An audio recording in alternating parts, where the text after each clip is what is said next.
भाई एक बात तो माननी पड़ेगी कि डोनाल्ड ट्रंप साहब जो हैं अपने वादे के बिल्कुल पक्के हैं। और बिल्कुल नियत समय पर जहां उन्होंने घोषणा करी थी भारत के एक्सपोर्ट पे उन्होंने 26% का टैरिफ आखिर लगा ही दिया। लेकिन कई लोग जो हैं भारत के फार्मा सेक्टर को छोड़ दिए जाने को लेकर बहुत ही खुश हो रहे थे कि भारत का फार्मा सेक्टर हमने बचा लिया है। लेकिन डोनाल्ड ट्रंप साहब ने वहां भी खुशी ज़्यादा देर टिकने नहीं दी और उन्होंने स्पष्ट रूप से ये कह दिया है कि फार्मा सेक्टर के ऊपर भी आने वाले समय में टैरिफ लगाए जाएंगे।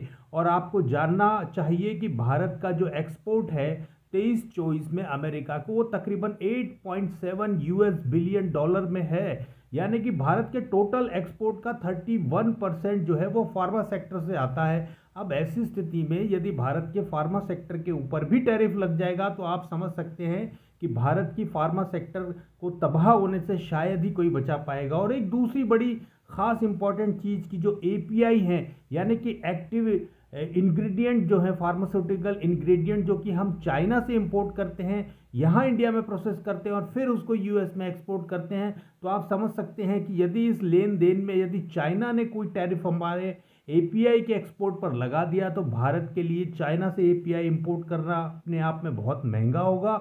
और उसके बाद जो इंडिया एक्सपोर्ट यूएस को करेगा वो भी महंगा हो जाएगा। तो ऐसी स्थिति में भारत के फार्मा सेक्टर का तबाह होने से शायद ही कोई बचा पाएगा। तो भारत के लिए बड़ी मुश्किल स्थिति है और भारत को बहुत संभल कर जो है यूनाइटेड स्टेट ऑफ अमेरिका से इस बारे में निगोशिएशन करना चाहिए कि आखिर किस तरीके से भारत के फार्मा सेक्टर को बचाया जा सकता है। क्योंकि 31% जो है वे काफ़ी बड़ा परसेंटेज है भारत के टोटल एक्सपोर्ट का।